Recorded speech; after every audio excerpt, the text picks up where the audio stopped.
My friend won't accept that I don't want to be romantically involved with him, and now I don't know what to do after he made a complete fool of himself trying to convince me otherwise. Posted by you/throw a waffle away. I've had a very tough year with nearly every type of relationship in my life, romantic/intimate, familial, friendship, professional. You name it, it's blown up in my face. I've been to therapy, it wasn't great, but I'm trying my best to learn from it and not give in to avoidance and self-isolation. So that's the background. I, 24F, volunteer at an animal shelter several times a week, and there's a regular group that goes at the same time, all of whom are older than me. The closest one to my age is 28M. It seemed natural for us to see if we were a good match romantically, but ultimately, I'm not feeling anything toward him, and with everything else this year, I'm fine with focusing on myself and being single. We agreed to be friends back in July, and I thought that settled it. In mixed company outside of volunteering, obviously, we've had a few drinks and some deep talks, as in absolute trauma dumping, and usually, I'm opposed to this, but I thought being frank would help us be genuine friends and forget about the small amount of time we considered dating. Well, it turns out that over the past couple of months of having occasional conversations like this, it's only served to make his feelings stronger. More than once, he said, "We need to talk," and in those talks, he said things like how he appreciates our close friendship, etc., relating to trauma dumping and trust and whatever. Well, last week, during one of our little parties, I was joking about having a crush on someone at work. I wouldn't say it's a real crush, we've never spoken, and I'm certainly not trying to initiate anything, and 28M burst out that he's attracted to me and that I should stop talking about things like that. I went beet red and changed the subject. It really pisses me off that he thinks I should censor myself because of feelings he has, which I've done nothing to encourage. The next day, of course, I get a text that says, "We need to talk." I purposely skipped the shelter, but he insists on coming over to my parents' house because it's important. My parents were not home. So fine, he comes over, we chat a bit, and then I ask, "How bad is it?" He launches into some of his romantic history and how it's so rare to have feelings this strong and that I light up his day, blah blah blah. Excuse me for being callous, but I've heard this all before. He wants sex. That's what every single relationship and friendship I've had with men boils down to. 28M starts crying because I won't just force myself to be with him. I offer him a tissue, and he sniffs and asks for a band-aid instead because he fell earlier and scraped his knee. Oh my god, it probably sounds like I'm shaming him for being unmanly, but honestly, I don't care about gender. If anyone came to my house crying because they've known me for 3 months and started begging me to get over myself and F them, and then asked for a band-aid for the smallest scratch I've ever seen, I'd think they were pathetic. My reaction to this situation is universal, I assure you. I was nicer in person than I'm being here, but I don't believe for a minute that I can continue our friendship as it was. Knowing he's this desperate to get me in bed and literally willing to grovel for it, I can't find an ounce of respect for him anymore, and having been around desperate men before, I don't trust him or feel safe.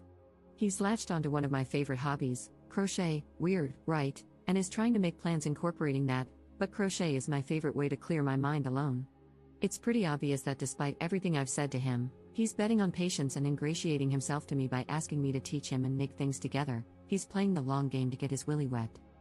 I don't want to have to stop volunteering here to get away from him, and what I learned in therapy encourages me to get past this to maintain the friendship. Am I insane for being this skeptical of his true intentions? Is there anything else I can do to reduce his attraction, or is my pre-therapy instinct right to GTFO ASAP? Relevant comments. Commenter. This guy isn't your friend. He would have put these feelings in check immediately if he were truly your friend. He would have asked for distance while his feelings cooled down, anything but coming to you, begging for a relationship. He's a 28-year-old man, not some hormone-driven teen. He heard you when you said that you just want to be friends, and he's decided that's not good enough for him. Ops response. That's the issue I have with the crying here. I'm all for men being vulnerable and stuff, but this felt extremely manipulative, though I can't imagine how that would make me want to rip my clothes off, Lamau.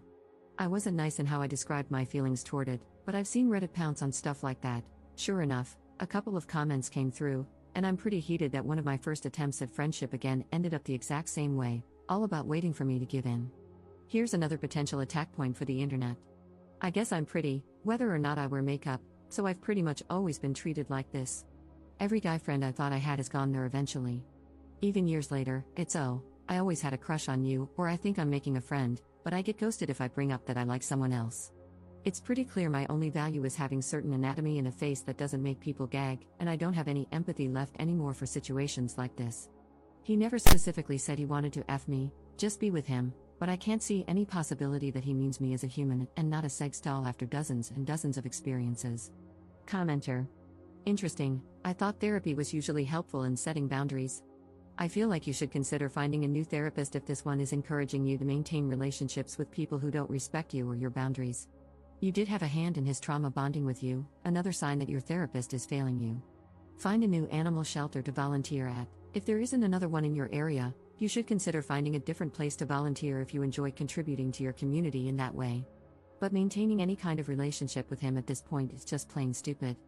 Ops response. Yeah, I learned pretty quickly after therapy that my exposures for social anxiety made everything worse. I'm avoidant as hell and have literally run away from situations I dislike, and this really expensive, famous program, I'm not kidding, people come from around the world, encouraged me to say yes to everything, and it made my mental health a lot worse. Update 4 days later. Unfortunately, there's more. Before I made my original post, I already had plans with a mixed group, including 28M. Before I dive in, I just want to thank everyone who shared their experiences with ill-informed therapy, social anxiety, boundaries, and struggles similar to mine. I wish I were in a place where I could trust my gut without outside input, but at least there are kind, encouraging people out there. Unfortunately, the other people canceled, not on purpose, things just fell apart on their end, and I ended up being alone with 28M. It was okay. Later in the day, some of the others did show up, and we were messing around with those TikTok tarot readings, just being silly. Well, when it was my turn, the video that came up, of course, was all about love and romance, and I was like, no way, this makes me want to gag. 28M immediately burst into tears in front of everyone, saying, I wish you had said that the other night, that I make you want to gag. To be fair, there were some shots of booze involved before this, but still. I generally had a good day and wanted to keep the vibe, so I basically had to talk him down, also in front of everyone. Then, once everyone left, he pulled me aside, shocker, huh, and I had to reiterate again that the stupid TikTok thing is literally just TikTok. My reaction was not about him, and I had to defend my entire position in life again. Then he asked if he could prove himself by helping me study for university so he wouldn't make a scene anymore. I said I wasn't sure, but obviously, I'm not going to do that. It's hard enough to focus on school without a weepy baby having tantrums next to me, probably checking me out when I'm not looking. So, it's sad and it sucks because I have to change my whole routine now. I managed to find some other volunteer shifts that work with my schedule, but it's down to just 1 day a week. I told the coordinator why and asked if my new schedule could be kept private, if possible. They agreed to take me off the email list and just keep track of when I'm coming in.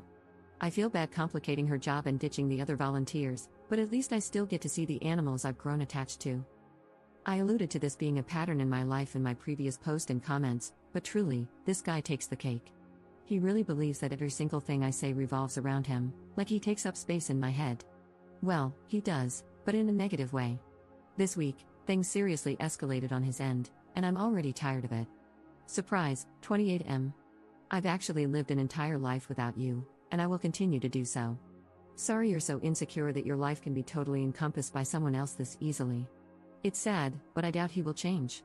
The tactic of cry, then guilt someone into giving me more of what I want is super easy to pull off. He sees every activity I do alone, joyfully, as an opportunity to commandeer that time and make it about him. I was nervous at first that he'd see this. I'm pretty sure he uses Reddit as well, but honestly, I don't care anymore. If he does, maybe seeing my side, because clearly, he cannot listen, might shock him into acting like a normal adult. Top 2 comments. Commenter. This guy is a pathetic creep. Hey, if you stumble across this poor lady's Reddit, please know that countless people, many of them women, think you're a super pathetic creep.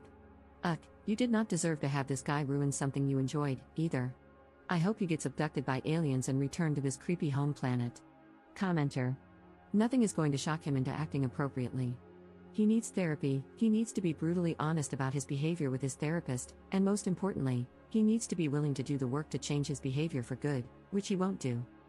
All you can do is change your behavior to keep yourself away from creepy, manipulative dudes. Crying like that is manipulative, whether he means it to be or not. Stop hanging out with him one-on-one, and I would stop hanging out with the group if he's there. Can't you hang out with the other friends without him?